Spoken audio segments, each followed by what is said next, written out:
My wife and I have 9 children, and we marvel at how unique each and every one of them are. Sometimes we ask ourselves, how is it that this child has this kind of personality? Because it doesn't seem like it represents your personality or my personality. And we can only be thankful to God that God has presented us with this unique bit of humanity that we can cherish, love, and adore. We believe that each of our children reflects a unique dimension of God's character and the unique dimension of humanity that we should be able to absorb, to digest, and to embrace. And it is those lessons that are personalized within our family experience that we need to cultivate as leaders as we engage the world in this work for peace. The natural love of brothers and sisters for parents, for grandparents, and other relatives can easily be extended further to the people of one society and ultimately to all societies.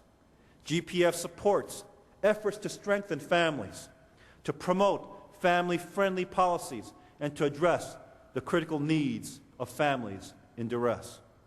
The third pillar of the GPF movement is service. Promoting a culture of service is the most practical way to substantiate the vision of one family under God.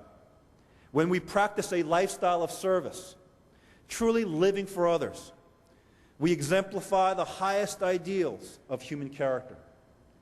The excitement and buzz of our festivals last year can be found in several initiatives that we initiated. Just to cite a few examples, in Paraguay, more than 10,000 high school and college students spent several weeks cleaning every park in the capital city of Asunción. Senators, congressmen, priests, and community leaders were astonished, saying that this level of public service had never been part of their culture, especially among the young. I am glad to say that we had changed that. In Nairobi, Kenya, the Global Peace Festival spearheaded a remarkable service effort where thousands of Kenyan youths, mostly students, cleaned the polluted banks of the Nairobi River right after the post-election violence, bringing once again hope to not only the young people of that nation, but the political leaders of the different factions. Likewise, in Mongolia, volunteers from Service for Peace and a dozen other agencies worked together harmoniously to clean and make the city of Ulaanbaatar a place of beauty and harmony for all its residents. I myself truly enjoyed working with thousands of young Mongolians in that project to clean the Peace Spell Park at the center of Ulaanbaatar. And I am pleased to say that through those efforts, the sitting president then of Mongolia, who happened to be a former communist, told me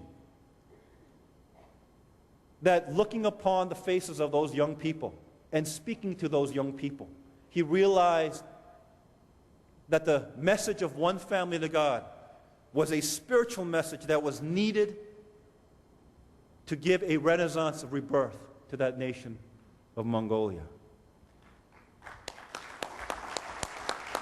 In Malaysia, college students and high school students initiated an initiative all by themselves called the Power of 10 Cents, inspired by the vision of one family into God.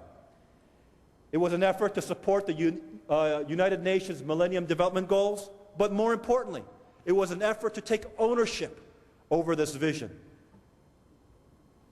As young people, inspired by a vision to not only change their communities, but to change the world in which they live.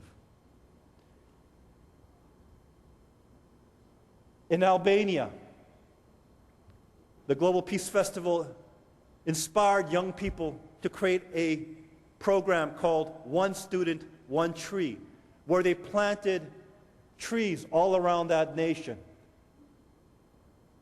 in aligning to the vision of building a world of peace through the substantiation of one family under God.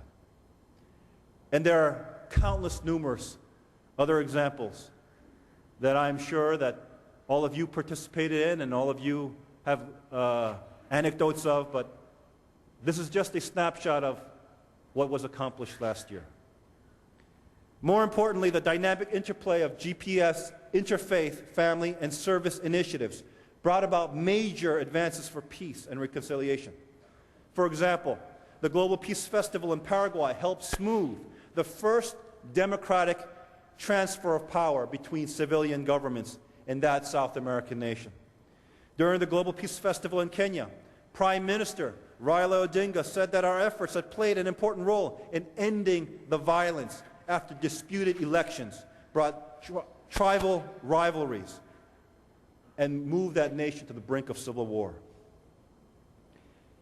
And of course, I mentioned in Mongolia, the president of Mongolia mentioning that the people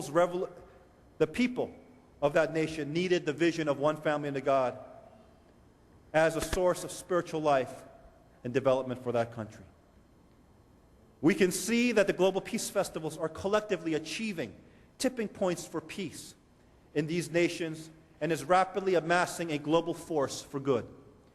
Each of you is helping to shape that worldwide force for peace and goodness through your participation in this historic convention. To further this exciting momentum around the world, I have called upon the Global Peace Festival nations to build a global Peace Corps. Today, I am pleased to announce that this Global Peace Corps is rapidly taking shape through the Global Peace Service Alliance. GPSA, as it is called, is an action alliance arm of GPF, advancing key partnerships in the service arena. I'd like to thank Manu Chandaria for agreeing to serve as chairman of our Private Sector Advisory Council.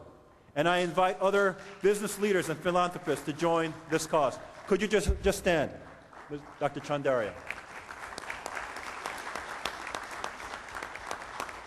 We also welcome Dr.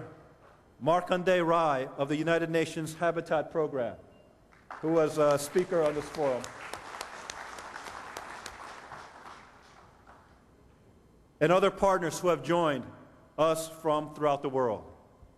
Along with service, we are incorporating a youth sport, character education, and a bevy of impact initiatives, furthering the Global Peace Festival clarion call to mount a global peace force. Young leaders are the future of this initiative. Those who are owners of the dream of one family to God are the ones that are going to make this happen. We have with us today many young leaders from around the world who are committed to the vision of GPF as a vanguard of these nations. Could you give them a round of applause?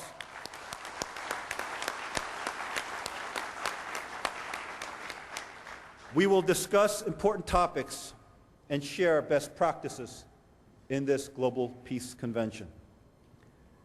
Throughout our deliberations, let us keep in mind that the objective of the Global Peace Convention is to be a springboard for action in 2010. But more than anything else, let us each remember the passion for peace that has brought us here together. In the end, it is our commitment, our determination, and our passion that will enable us to fulfill the dream of God to build one family under God.